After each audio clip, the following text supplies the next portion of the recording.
si boqolkun baynu ku soo kaga badin doonaa xisbiga inagu soo xigo walaalayaal innagu intaynu hudheel la isugu yeedhno dadka odhan mayno reer hebel iyo qabiil hebel ayaa xisbi hebel soo galay gobolka awdal caasimadiisa boorama somalilan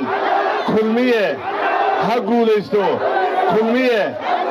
idinkuna guulaysta walaalayaal caaya xisbiga wadani idin oran mayno caaya xisbiga u cid idin oran mayno caaya urada dhammaanteen waxaanu leenahay waa xisbiyadeeni waa walaaladeen ee iyagana soo dhaweeya codkasta yaynu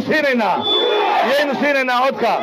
sida xaragada laynu walaalaynu codka u bixinaynaa annagu cod beena ma rabne cod runaan rabnaa kaasaannu hore ugu soo baxnay 80 kun oo cod baannu ka badnayn xisbigiina la tartamayey ee noogu soo dhowaa maantana intaynu gaaraynaa farqiga inoo dhexeeya intuu gaari doonaa bal hadduu fiirsada